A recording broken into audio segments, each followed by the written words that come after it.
الحمدللہ والصلاة والسلام علی رسول اللہ۔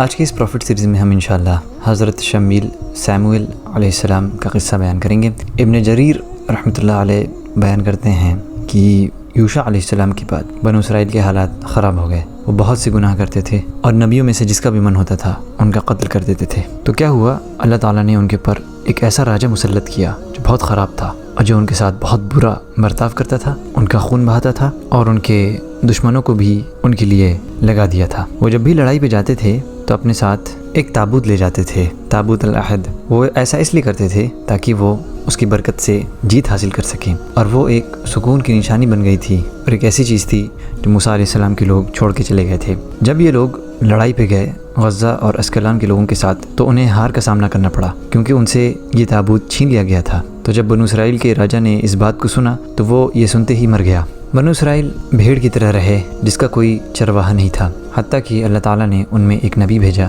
جن کا نام سیموئل تھا، شمیل علیہ السلام۔ بنو اسرائیل نے ان سے کہا کہ ان کو ایک راجہ دے دیا جائے جو انہیں اپنے دشمنوں کے خلاف لڑائی میں ان کی سرداری کرے گا۔ ابن عساکر کے مطابق بنو اسرائیل یہ مانتے تھے کہ ان کا تابوت بہت ہی پاک ہے، بہت ہی مقدس ہے اور ان کی تاریخ کا ایک بہت اہم حصہ ہے۔ وہ اس تابوت کو لڑائی میں لے جاتے تھے اور یہ یقین کرتے تھے کہ اس کی وجہ سے اللہ تعالیٰ ان لوگوں کو ان کے دشمنوں سے بچائیں گے۔ یہ یقین انہیں ذہنی سکون دیتا تھا اور بہت زیادہ ہمت عطا کرتا تھا، اور ان کے دشمن اس سے تھرا جاتے تھے۔ ان کے دشمن یہ بھی مانتے تھے کہ اس تابوت کو اللہ کی طرف سے ایک خاص طاقت دی گئی ہے۔ دھیرے دھیرے بنو اسرائیل اللہ کے قانون کو چھوڑنے لگے، بری عادتیں ان کی زندگی کا حصہ بننے لگی۔ اللہ تعالیٰ نے ان کے اوپر ایک دشمن مسلط کیا جنہوں نے بنو اسرائیل کو ہرا دیا، ان کے تابوت کو ان سے چھین لیا، انہیں ان کے گھروں سے باہر نکال دیا۔ انہوں نے ان سے ان کے بچے بھی لے لیے اپنے استعمال کے لیے، یا تو انہیں غلام بنا کر بیچ دیا۔ بنو اسرائیل کی طاقت ٹوٹ گئی، وہ ایک دوسرے سے الگ ہو گئے، بہت غمزدہ ہو گئے۔